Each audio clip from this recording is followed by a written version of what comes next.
व्यास जी को लगा अभी तो मुझे 6 दिन कथा और करनी है, अगर ये रोज ऐसे ही करते रहे तो मैं यहाँ बैठा बैठा सो जाऊंगा। जो छोटा सा बालक था ना, पकड़ के लाया था जो सरपंच जी को, उसको बुलाया, बेटा इधर आ जी, कहिए। जेब से 5 रुपए निकाले, बोले लो।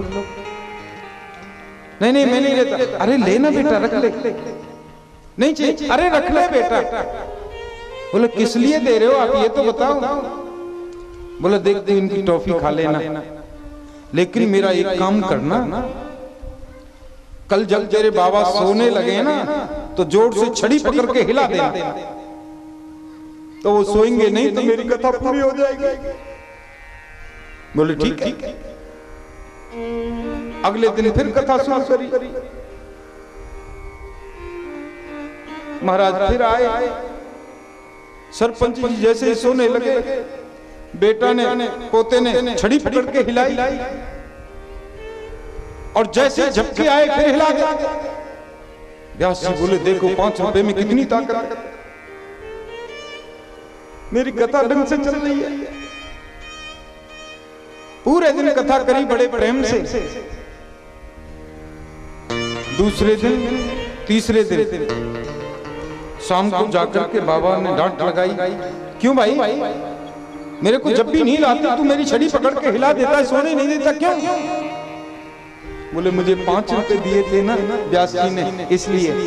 बोला ओहो, ये व्यास जी बड़े तेज हैं।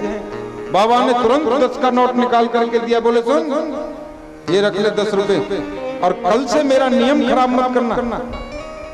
मेरा जीवन निकल गया कथा सुनते सुनते, ऐसे ही सुनता हूं मैं तो।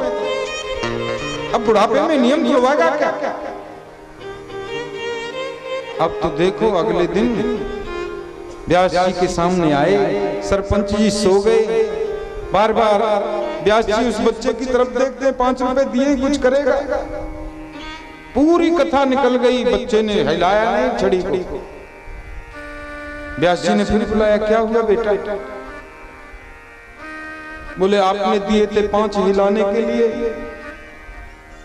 और उन्होंने 10 रुपए दिए कि छड़ी मत हिलाना, मेरा नियम खराब मत करे, मैं तो ऐसे ही सुनता हूं। मेरा निवेदन करने का भाव यह है कि मन को इधर उधर भटका के तो 1000 कथा सुन लो, कोई फर्क नहीं पड़ेगा। थोड़ा ध्यान से सुनो। श्रोताओं का कनेक्शन जब व्यास गद्दी की तरफ जुड़ जाता है ना, तो फिर कथा निकलती है अंदर से अपने आप, फिर कहनी नहीं पड़ती, फिर ढूंढनी नहीं पड़ती डायरी में, रजिस्टर में कहां से कहीं। इसलिए थोड़ा भाव से सुना कर।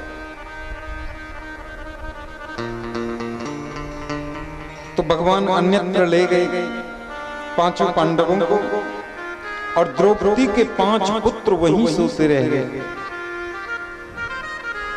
अमावस की अंधेरी रात, अश्वत्थामा आया।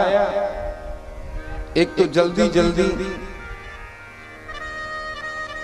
अंधेरी रात, डर के मारे द्रौपदी के 5 पुत्रों को ही 5 पांडव समझ लिया, और उन 5 बालकों के सर कलम करके अपने थैले में डालकर ले गए। प्रातःकाल होते ही दुर्योधन को दिखाया, लो तुम्हारे शत्रुओं को मैंने हमेशा हमेशा के लिए समाप्त कर दिया। दुर्योधन बोले तुम तो ऐसे कह रहे हो जैसे कोई गाजर मूड़ी का उखाड़ के लाए हो। पांडवों को मारना इतना आसान नहीं है, दिखाओ। अश्वत्थामा ने दिखाया तो द्रौपदी के 5 पुत्र। जोर जोर से रोने लगा दुर्योधन, और बोला तुमने ये क्या कर दिया? अरे दुष्ट, मैंने तो पांडवों को मारने की बात कही थी, तूने तो हमारा खानदान ही खत्म कर दिया। द्रौपदी के पुत्र मार मार। इधर द्रौपदी को पता चला करोड़ी की भांति रोती है बेचारी कि माता शिशूना निधनम सुताना निशम्य घोरम परितप्यमाना तदारुरद्वा शपकलाकुलाक्षी